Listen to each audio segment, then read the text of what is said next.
তুমি আমাকে আর ঘৃণা করো না দেববাবু।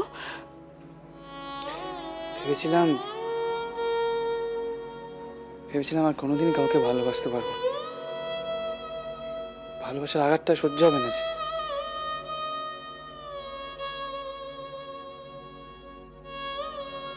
তাহলে তোমাকে ভালো না বেশি পারলাম না। আমি যে ভালোবাসার কাঙাল চন্দ্রমুখী। চন্দ্রমুখীর জীবন আজ ধন্য। আমার জীবনে আর কিছু চাই না, বিশ্বাস করো। এখন শুধু অপেক্ষা, এক নতুন জীবনের অপেক্ষা। পরজন্মে তুমি শুধু আমার, কেবলমাত্র আমার।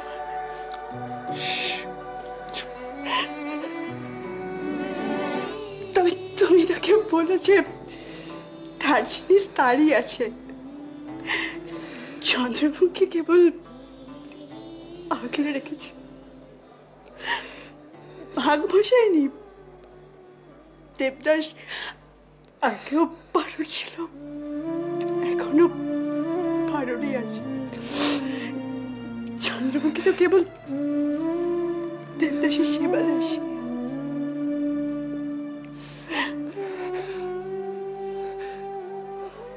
হয়তো আর তার থেকেও বেশি।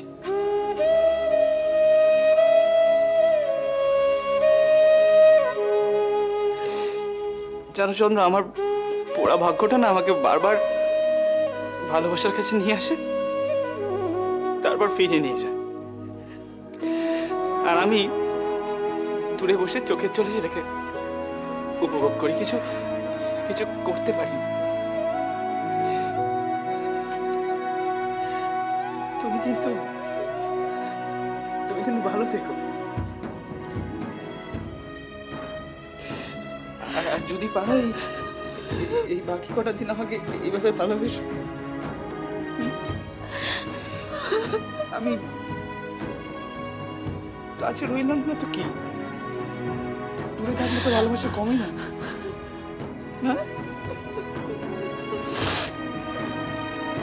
জানো চুনিদা, এই জীবনে আমি কিছু না পেয়েও দুটো ভালোবাসা পেয়েছি। একজন শান্ত অথচ অধৈর্য, আর একজন উগ্র অথচ তার মধ্যে অসীম ধৈর্য। একজন সন্ধ্যা প্রতিবেশ শিখা, অন্যজন পাকে ফুটে ওঠা পদ্ম।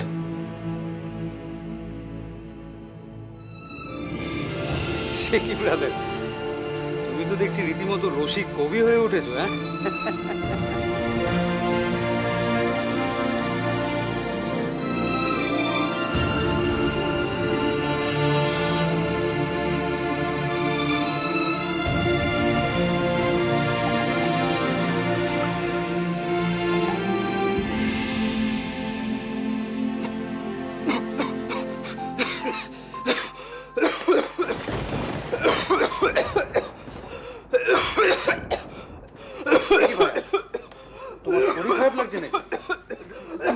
শো দেখি। হ্যাঁ, শো ঘুমানোর চেষ্টা করো। হ্যাঁ, তোমাকে কথা বলতে হবে, ঘুমো। হ্যাঁ,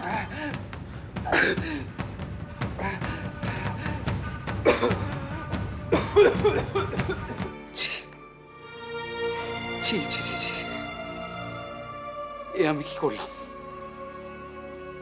যে মদ ওর কাছে বিশেষ সমান? সেই মদ আমি আমার নিজের হাতে ওকে তুলে দিলাম। না না না না, এ আমি কি করলাম? হে ভগবান।